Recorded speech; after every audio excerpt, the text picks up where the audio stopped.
supermarket seperti ini, kita bisa temukan banyak sekali kemasan yang terbuat dari plastik seperti ini teman-teman. Nah, hari ini saya akan cari beberapa, lalu nanti akan kita bahas sama-sama. Saya fokus belanja hari ini bawa tas sendiri karena sekarang banyak sekali supermarket yang sudah tidak menyediakan kemasan plastik resek lagi untuk kita bawa barang-barang belanjaan kita. Yuk, ikut saya.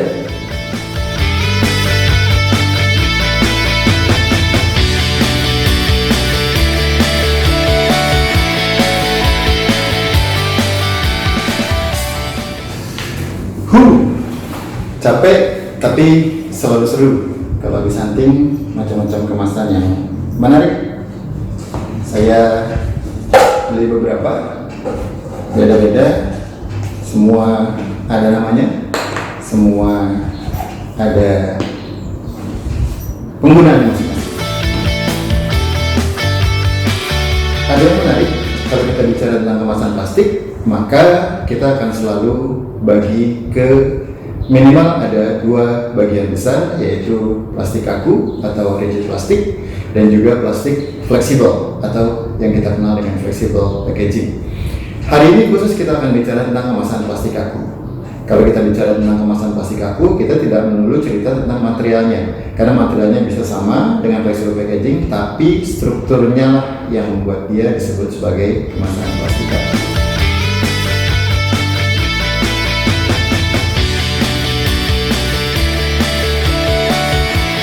Ada beberapa keunggulan yang bikin orang pilih menggunakan plastik sebagai material kemasannya.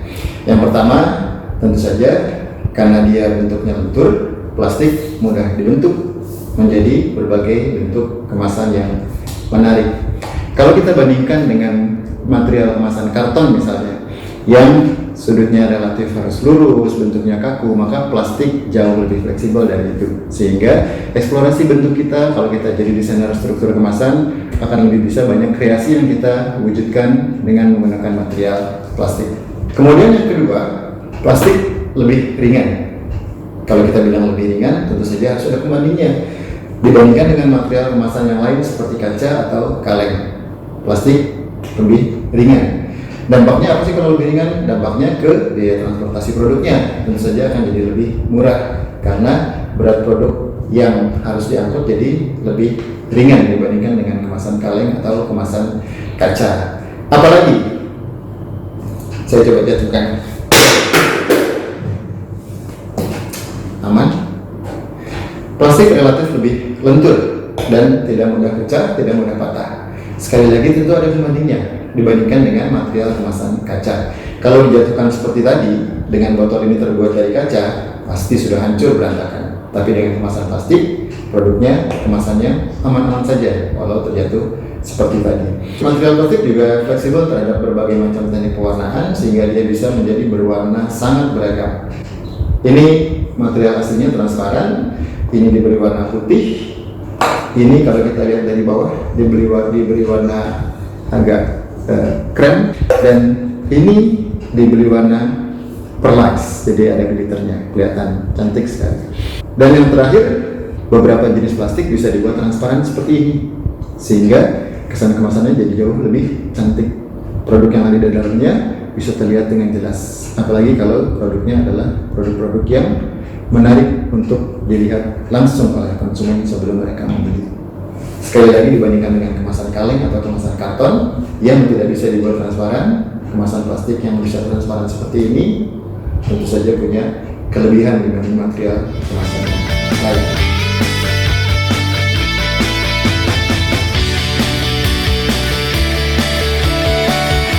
Oke, sekarang kita akan bicara tentang rigid plastik atau plastik kaku. Kenapa disebut rigid plastik atau plastik kaku? Karena dia bentuknya kaku seperti ini. Ini berlawanan dengan kemasan fleksibel seperti saset yang kemasannya tidak kaku jika kita pegang. Sehingga kategori ini disebut kategori kemasan plastik kaku.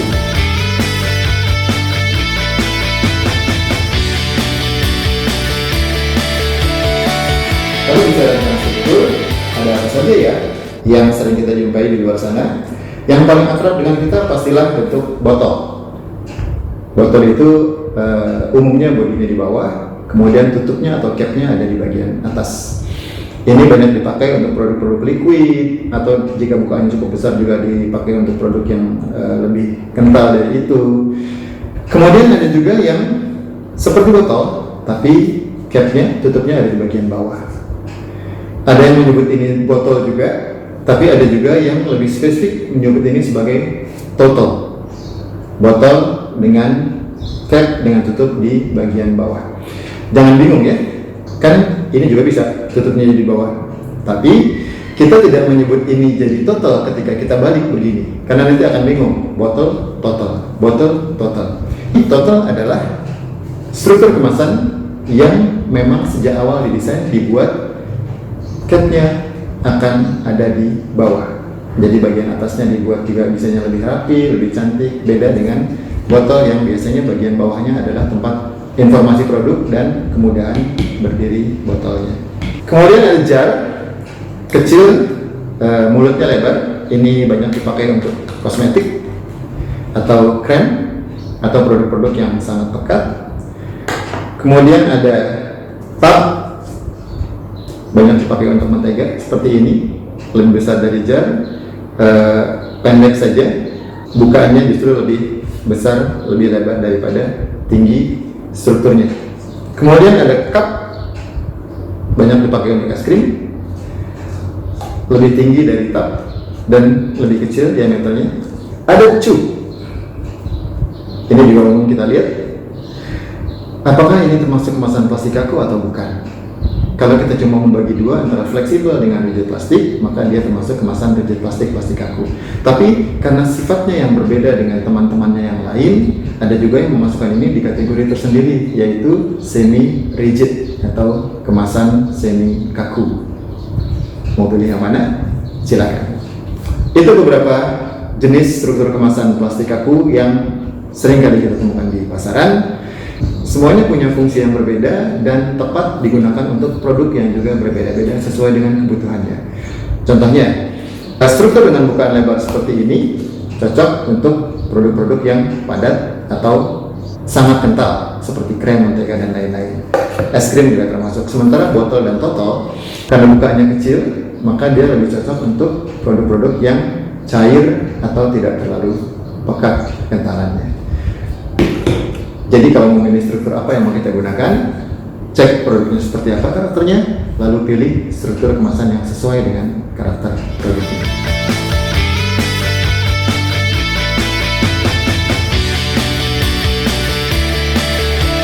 Jika kita bicara tentang karakter material plastik, ada beberapa karakter, banyak tepatnya, tapi saya akan coba bahas beberapa saja yang mungkin menarik untuk kita ceritakan. Yang pertama yang kita sebut sebagai clarity. Clarity adalah tingkat tembus pandang sebuah material plastik. Dimulai dari yang transparan seperti ini, tembus pandang, jadi ada benda di belakangnya terlihat.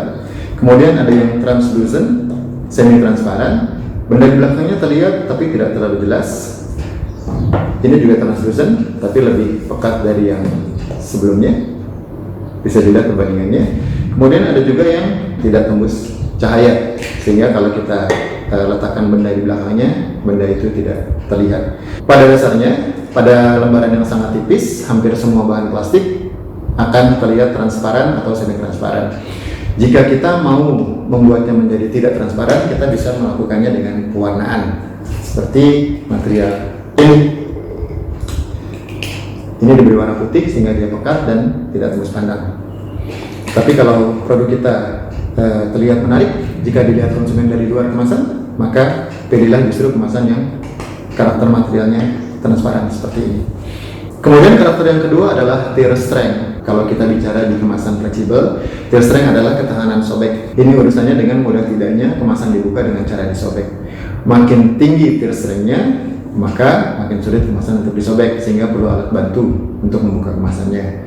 Kemudian karakter yang berikutnya adalah elongation. Elongation adalah tingkat kemuluran. Jadi ada kemasan, ada material kemasan yang jika ditarik sedikit saja dia sudah tidak bisa ditarik lagi kalau dipaksa akan putus. Tapi ada juga material kemasan yang bisa ditarik sangat panjang tanpa putus-putus. Dulu zaman saya kecil ada yang namanya es joli. Es joli itu adalah es yang bentuknya seperti ini kira-kira. Satu bagian di sini, satu bagian di sini, tangannya mengecil. dimakan dengan cara dipotek jadi 2. Nah, bayangkan kalau material kemasannya punya elongation yang tinggi, tingkat mulutnya tinggi, ditarik gak putus-putus, dipotek juga tidak putus-putus, susah makannya.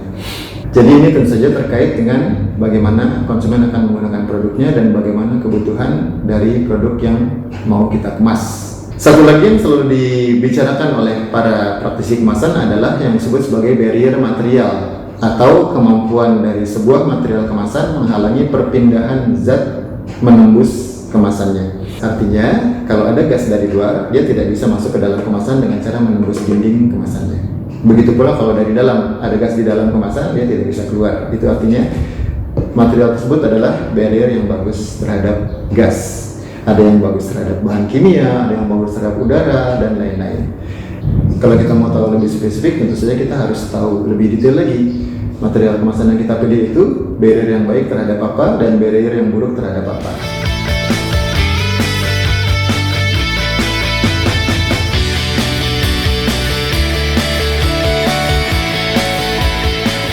Kalau kita perhatikan, di bawah botol-botol kemasan plastik aku seperti ini, ada simbol berupa segitiga dengan anak panah 3 buah, dan di tengah-tengahnya ada angka tertentu. Apa sih simbol itu? Itu adalah simbol material yang digunakan untuk membuat botol atau kemasan plastik ini. Angkanya ada 1, 2, 3, dan lain-lain. Kita akan bahas beberapa material yang umum digunakan untuk kemasan plastik kaku dan apa karakter dasar dari masing-masing kemasan tersebut.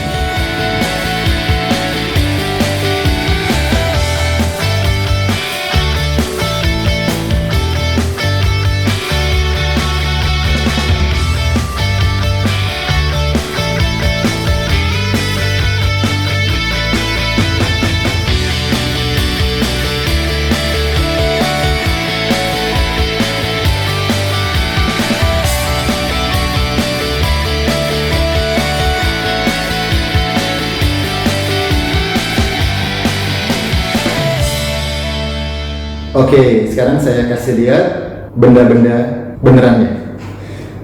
Ini tadi ada nomor 1 PE, aslinya seperti ini, warnanya sangat bening, sangat jernih, banyak dipakai untuk kemasan air mineral atau kemasan minuman ringan seperti ini.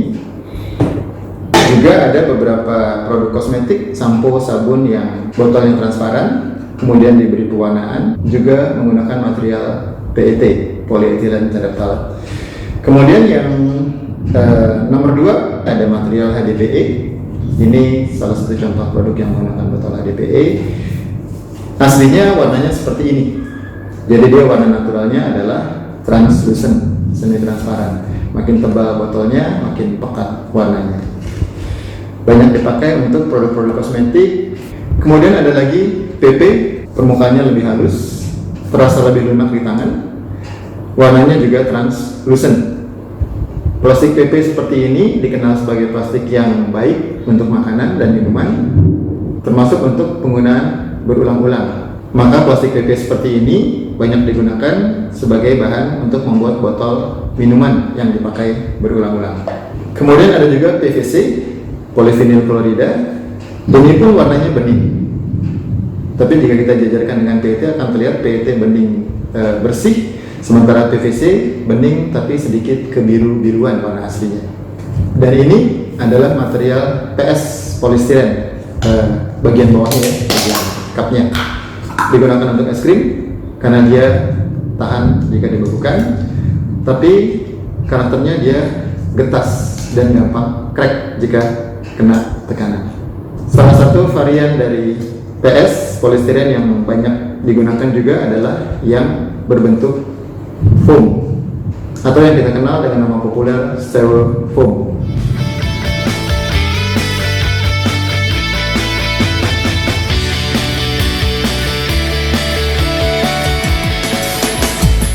Many transparent bottles and jars are made from a type of plastic called polyethylene terephthalate, or PET. An automated mixer combines PET pellets with flakes of recycled PET. Reprocessed plastic loses some of its physical properties, so the recycled content can exceed 10%. The PET drops from the mixer into a plastic injection machine that heats it to a piping 600 degrees Fahrenheit. The dry raw material melts into thick and gooey liquid plastic. The machine then shoots it at high pressure into a mold. This plastic injection molding process casts pieces of plastic called preforms, starter shapes that subsequent machines will transform into bottles or jars.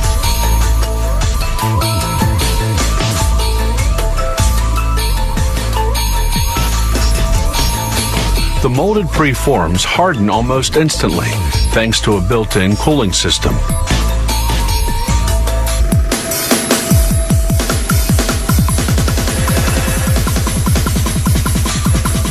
The preform's next stop is a machine called a reheat stretch blow molder. In a matter of seconds, it heats each preform just enough to make the plastic malleable, then inserts a rod to stretch the preform lengthwise, while at the same time blowing in air at extremely high pressure.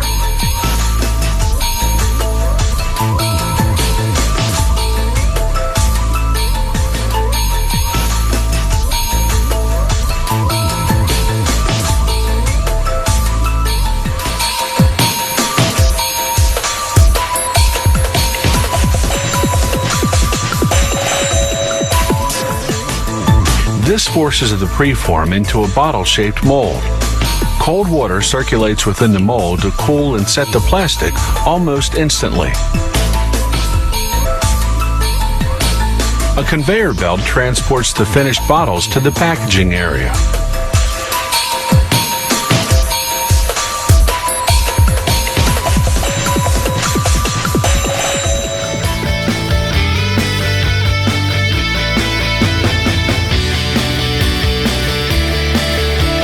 Nah, jika membuat kemasan plastik kaku seperti ini butuh mold yang harganya mahal dengan proses yang seperti tadi di film kita saksikan, bagaimana teman-teman UKM kita bisa pakai botol-botol seperti ini?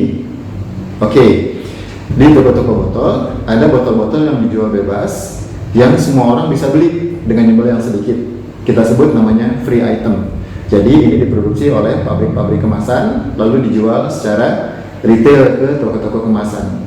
Ini yang bisa digunakan oleh teman-teman UKM jika membutuhkan botol atau kemasan plastik kaku seperti ini. Bentuknya ada macam-macam. Ini semua adalah free item. Atau yang digunakan oleh sambal rawa ini juga adalah kemasan free item yang bisa dibeli bebas di toko-toko botol. Beli 5 boleh, 10 boleh, 100 boleh. Jar juga ada yang dijual free item dengan bentuk-bentuk yang beragam. Tentu saja kelemahan dari menggunakan botol-botol free item seperti ini adalah mungkin saja kemasan yang kita gunakan juga digunakan oleh pemilik produk yang lain. Maka kalau kita gunakan kemasan free item seperti ini, yang harus kita bikin berbeda adalah dekorasinya. Buat dekorasi yang bagus, buat desain label yang bagus, sehingga walaupun bentuk botolnya sama, tapi saat dipajang di samping kompetitor kita, kemasan kita akan terlihat jauh lebih keren. Oke. Selesai sudah kita bahas material kemasan plastik kaku hari ini. Kita ketemu lagi di video-video berikutnya, tentu saja seputar dunia kemasan. Assalamualaikum warahmatullahi wabarakatuh.